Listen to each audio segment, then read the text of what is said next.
Bueno, buenas tardes, Janet. Muchas gracias por estar con nosotros. La primera pregunta va relacionada a que pueda hacer una breve presentación de su persona, hablar un poco del judo y de su involucramiento en temas de seguridad ciudadana. Buenas tardes, muchas gracias por la oportunidad. Yo soy Janet Aguilar, investigadora social. Desde el año 97 me he dedicado a la investigación en temas de seguridad, reforma policial, pandillas. Desde el año 2006 estoy a cargo de la dirección del Instituto Universitario de Opinión Pública de la Universidad Centroamericana. Este es un instituto de investigación, un centro de investigación en ciencias sociales que depende de la Vicerrectoría de Proyección Social de la UCA, que está dedicada a seguimiento sistemático de la realidad sociopolítica salvadoreña y centroamericana mediante la investigación. El judo surgió en 1986, fue fundado por el padre Ignacio Martín Baró, uno de los jesuitas asesinados en la UCA en 1989.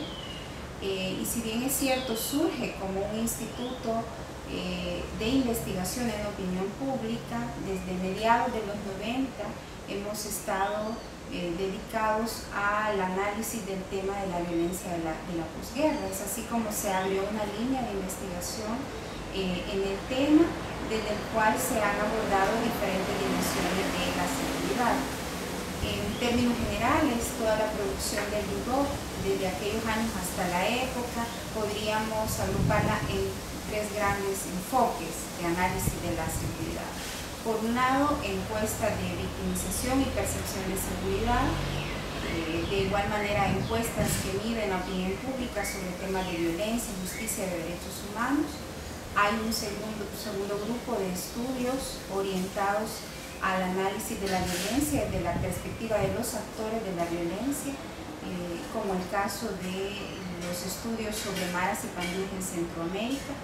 que en algunos casos ha involucrado el uso de encuestas, en otros se trata de investigaciones de método mixto o incluso investigaciones de corte cualitativo.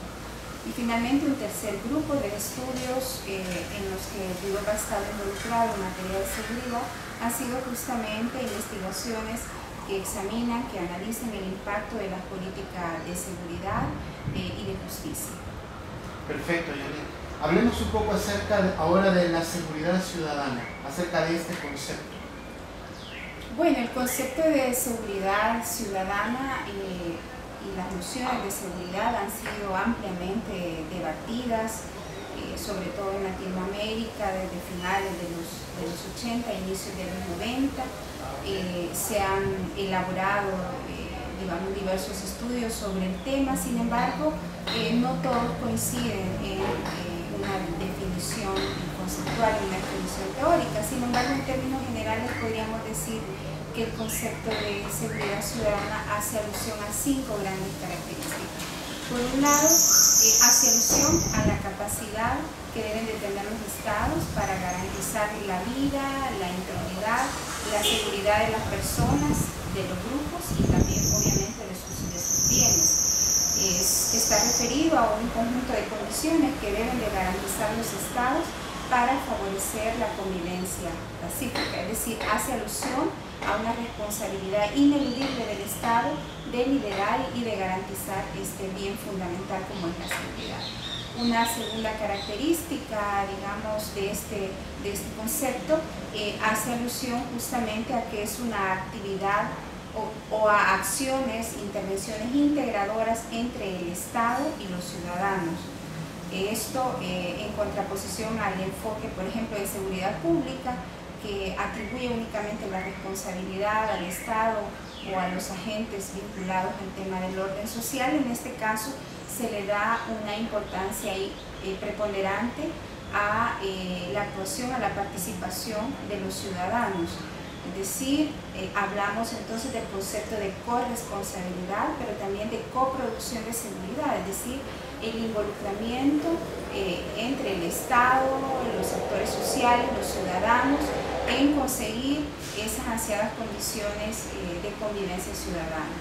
Una tercera característica a la que hace alusión este concepto está muy vinculada al respeto a los derechos humanos. Generalmente la mayoría de los autores hacen alusión a que seguridad ciudadana también es garantizar la vigencia y el ejercicio de derechos fundamentales. Sin embargo, también esta seguridad ciudadana debe de garantizarse con estricto apego a los derechos humanos, es decir, en el marco del respeto al Estado de Derecho, en el marco de la legalidad, ¿no? Y luego, bueno, hay otras dos características a las que me quisiera referir brevemente, que tienen que ver con los enfoques. En el caso del concepto de seguridad ciudadana, es un enfoque eminentemente preventivo, es decir, que hace alusión a la integración de diferentes acciones desde el Estado, desde los ciudadanos, desde los diferentes niveles de gobierno, para garantizar, para atender los factores de riesgo, para proveer de factores de protección a manera de evitar la comisión de hechos delictivos y mejorar sin duda la convivencia ciudadana. Estamos hablando entonces que no solo está referida a la intervención policial o al enfoque de la represión, sino que integra diferentes acciones de políticas públicas, entre ellos el tema de la gestión urbana, de la planificación, del ordenamiento territorial. Ha sido un elemento que en las últimas 2 décadas pues, ha sido fuertemente incorporado, sobre todo en otros países, en las políticas de seguridad ciudadana. Y finalmente un elemento al que, en mi opinión, también hace alusión este concepto, a diferencia de otra clase de categorías como la seguridad pública o la seguridad humana, es que integra y contempla tanto la dimensión objetiva del delito, es decir, la posibilidad real de la comisión de delito, como también la dimensión subjetiva de la seguridad, que hace alusión al miedo al delito, a la percepción de seguridad o inseguridad que pueden sentir las personas. En ese sentido, se integran acciones no solo orientadas a reducir la probabilidad de que ocurran hechos delictivos, sino también atender esa dimensión subjetiva que tiene que ver con las percepciones. Excelente. Entonces, hablando de las percepciones, ¿cuál es la percepción de la población sobre la seguridad en ámbitos como la vivienda, el espacio público, entiéndase calles, plazas, parques, mercados, y el transporte público en la parte que tiene que ver con El Salvador? Bueno, en términos generales es importante señalar, de acuerdo a los estudios que el ha hecho a lo largo de los años, que la percepción de inseguridad, es decir, el sentimiento subjetivo del miedo al delito, parece haberse incrementado con el paso del tiempo. Si comparamos, por ejemplo, una encuesta de victimización realizada por el UDOC en el año 2004 con un estudio similar realizado a finales de 2015, vemos cómo el porcentaje de personas que declaran sentirse inseguras ha crecido. En este caso pasaron de 38% a 47%, es decir, todo parece indicar que en los últimos años ha incrementado la percepción de inseguridad frente a la posibilidad o el riesgo de ser victimizado. Pero esta percepción de inseguridad tiende a variar, tiende a mostrar diferencias cuando se preguntan por entornos específicos, tanto del ámbito público como del ámbito privado, como la percepción de inseguridad en el propio hogar, en las plazas, en los parques, en los autobuses. En términos generales, este mismo estudio del año 2015 mostraba que en este caso las carreteras, los autobuses del transporte público, los mercados, las plazas públicas y los parques son los sitios donde la gente señala sentirse más insegura, pero no solo, digamos, en este caso siguen siendo los lugares donde la gente se siente más expuesta, más en riesgo a ser victimizada, sino que también es importante señalar que ha aumentado el porcentaje de personas que dicen sentirse inseguros en estos lugares, es decir, la percepción de inseguridad en el espacio público, mientras la gente está expuesta en estos lugares, o mientras la gente transita en estos lugares, parece haber incrementado con el paso del tiempo. Siempre dentro de su experiencia y conocimiento, quizás aquí quería agregar, pero no sé cómo estamos con el tiempo. No, dele. A ver, había dicho, encontraste los sitios. Sí, me faltaba. En contraste con los lugares donde la gente dice sentirse más insegura, encontramos en esta misma encuesta que es el hogar de la gente, el hogar de habitación de los ciudadanos, junto a los centros comerciales, los lugares donde declaran sentirse más seguros. Es decir, son ámbitos más bien privados, ¿verdad? En el caso de los centros comerciales, lugares ciertamente donde confluye una gran cantidad de gente, pero que son espacios finalmente privados, donde generalmente la seguridad está privatizada, donde la gente parece sentirse más seguro, menos expuesto al riesgo del crimen. Además, es importante en esta línea señalar que lastimosamente, digamos, en términos generales, los espacios públicos, que en realidad son, en términos sociales, espacios de encuentro, espacios de construcción de sentido de comunidad, espacios de construcción de confianza colectiva, los lugares en donde la gente suele sentirse más insegura. Esto tiene graves implicaciones para la vida social, para la cohesión social, para las posibilidades de integración y sin duda para las políticas de seguridad y para las políticas de ordenamiento, de planificación urbana. En el caso del transporte colectivo, vale la pena señalar que ha crecido también en esta encuesta del año 2015 el porcentaje de gente que declara sentirse inseguro en estos lugares. Y esto parece no solo estar relacionado con una mera percepción o un sentimiento subjetivo de miedo, sino que sin duda ha estado asociado también a las históricas condiciones de caos, de desorden, pero también de incidencia delincuencial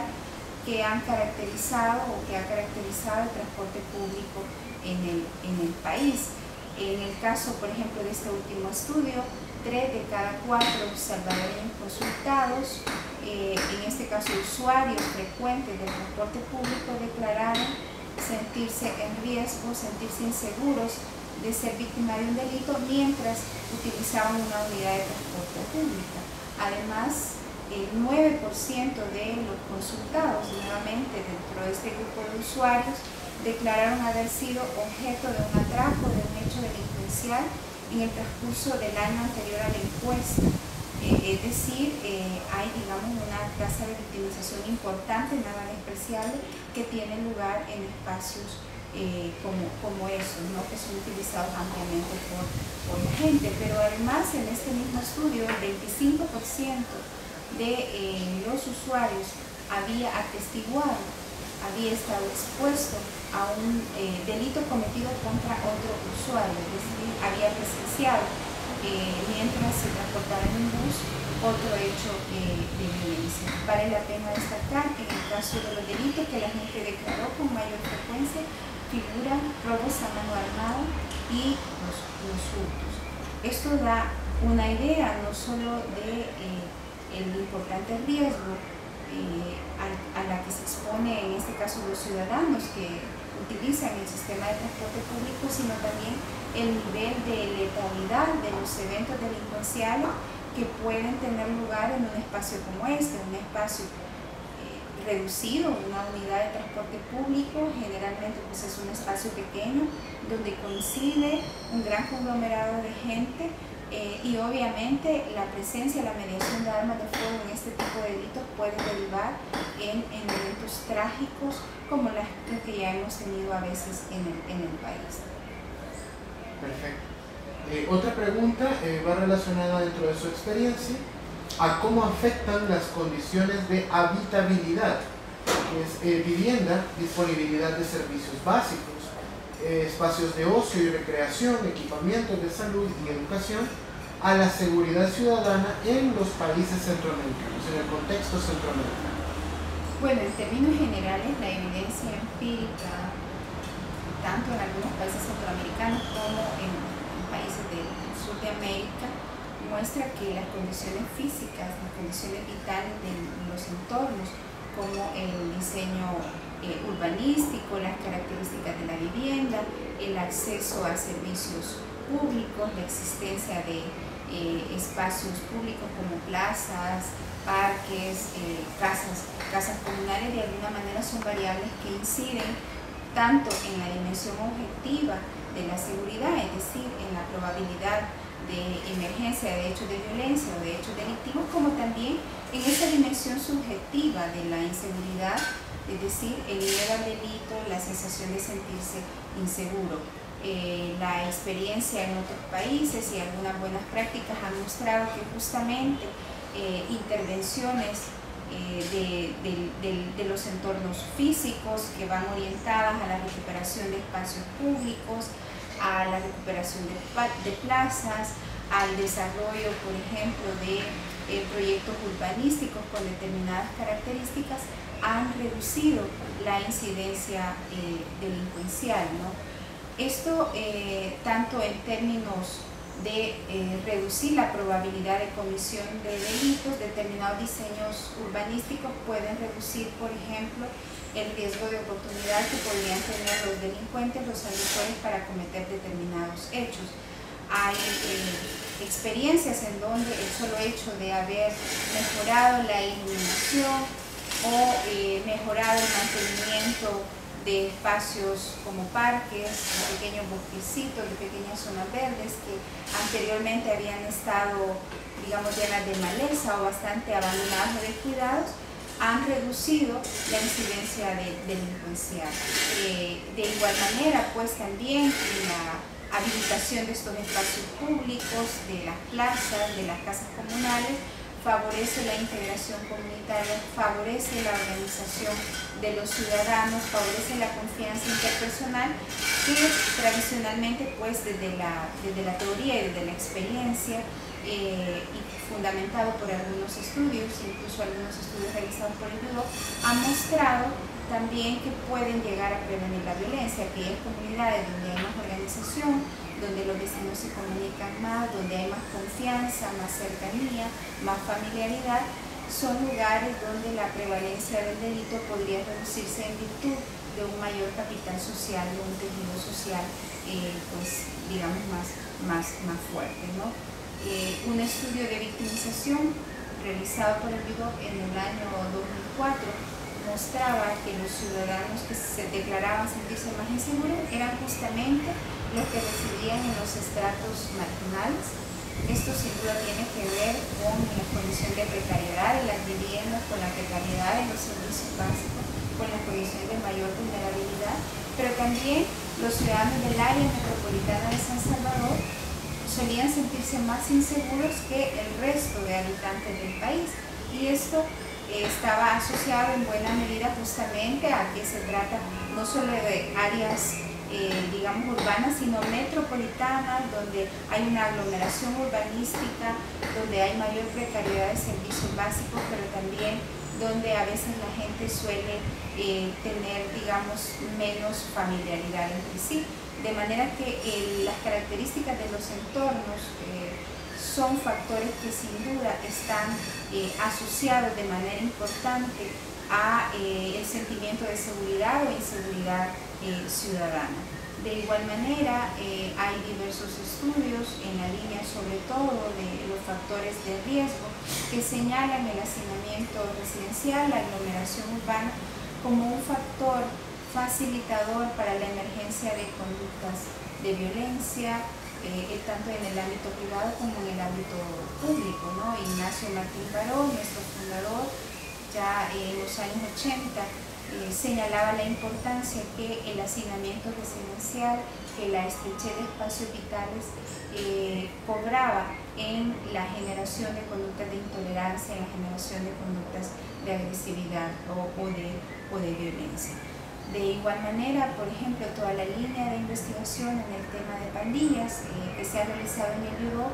ha mostrado reiteradamente que aspectos como la aglomeración urbana, el hacinamiento residencial, la precariedad de los servicios básicos, sobre todo en esas zonas urbanas y metropolitanas, la inexistencia de centros comunitarios, de centros de integración o de espacios de uso de tiempo libre,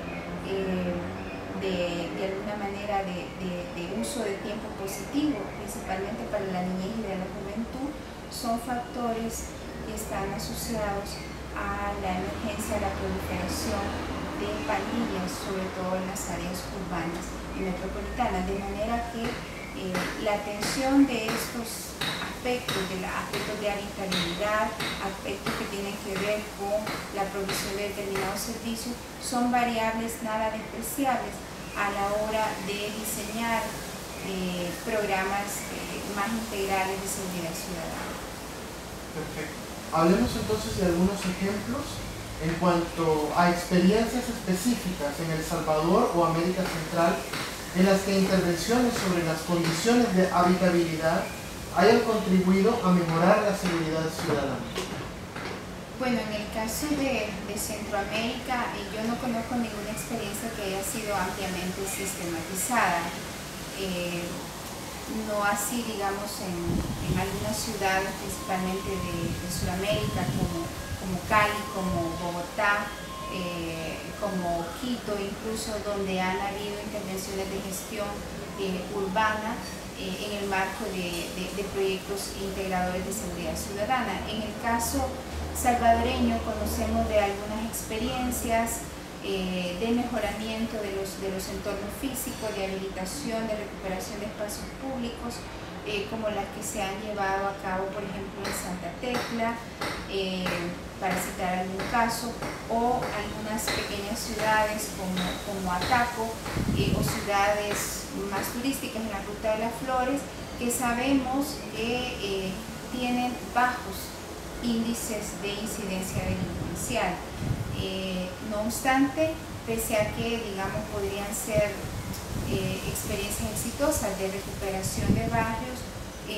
no sabemos, digamos, qué peso ha tenido eso en términos de prevenir la violencia, en tanto han sido ciudades que no han estado caracterizadas por altos niveles de incidencia delincuencial, es decir, no sabemos si en realidad ese fue un factor preponderante, pero sí ha sido un factor de alguna manera para mantener determinadas condiciones favorables a la convivencia ciudadana, y eso en sí mismo puede ser un factor protector frente a la violencia. Sin embargo, han sido ciudades que no han estado caracterizados tradicionalmente por altos niveles de incidencia delincuencial. Hablemos un poco entonces acerca de los principales desafíos del ordenamiento territorial y de la planificación urbana de cara a la mejora de las condiciones de seguridad ciudadana en El Salvador en particular y en América Central a nivel general. Bueno, yo creo que en términos generales, digamos, hay distintos desafíos. No obstante, yo subrayaría dos que me parecen a mí claves importantes para poder, digamos, mejorar estos enfoques. Por un lado, que desde los tomadores de decisión,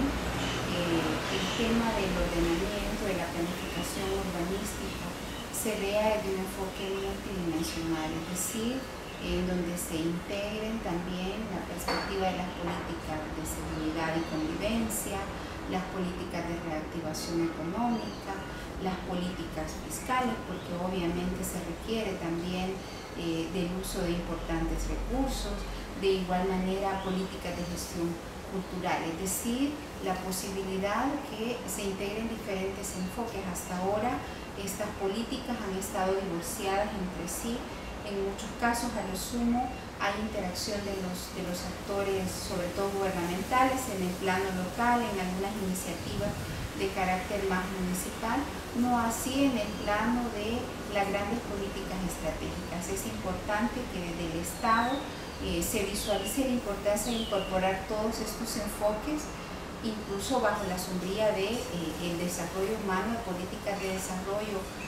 humano, desarrollo integral, que incorporen todas estas perspectivas. Hasta ahora han sido políticas que funcionan de manera disgregada, con presupuestos propios, de manera desarticulada con otras políticas, digamos, del ámbito europeo. Un segundo desafío que a mí me parece importante es replantear de nuevo desde las políticas de ordenamiento territorial el ámbito de lo público. Hasta ahora, pues sí se ha señalado la importancia de la recuperación de los espacios, sobre todo desde las políticas de prevención, desde las políticas de seguridad, de la construcción o de la habilitación de espacios de encuentro, de la necesidad de recuperar espacios culturales, en el caso, por ejemplo, de los centros históricos, pero no bajo una concepción más integradora de lo público, en un país en donde la seguridad se ha privatizado, en un país en donde hay una tendencia continua, recurrente a privatizar los bienes públicos, los bienes del Estado. En ese sentido, yo creo que vale la pena reflexionar sobre la importancia, sobre todo en el caso salvadoreño, de cara a lo crucial que el tema de seguridad representa para la sostenibilidad y viabilidad de la vida nacional, la importancia de incorporar estos enfoques, el replanteamiento de lo público, la recuperación de estos ámbitos, de estos entornos, como espacios que tienen un gran potencial de desarrollo económico, desarrollo comunitario, de integración social, de reactivación económica, de gestión cultural.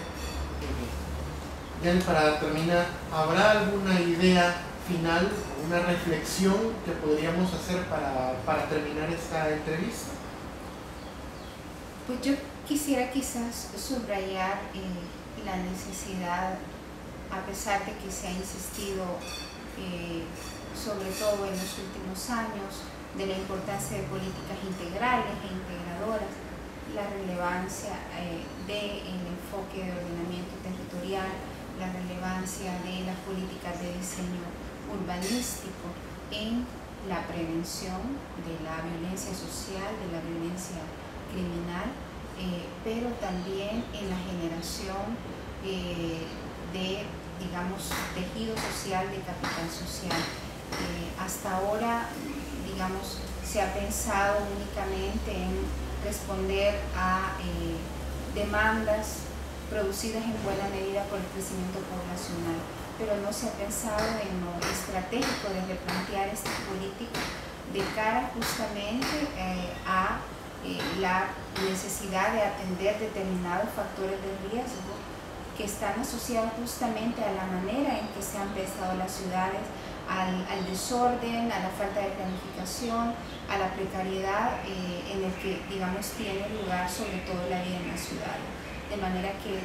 digamos, yo quisiera subrayar la importancia del tema de la planificación urbana en relación a las políticas de seguridad, a la necesidad de retomar estos enfoques, pero sobre todo ponerlos en el debate de las políticas públicas, de discutirlos no solo con actores del ámbito público, sino también del ámbito privado, que son los que fundamentalmente han terminado, digamos, decidiendo sobre la planificación urbana en este país, porque lastimosamente la mayoría de proyectos habitacionales han estado en manos de los privados en El Salvador. Perfecto. Muchas gracias. Entonces, Janet. Gracias a usted.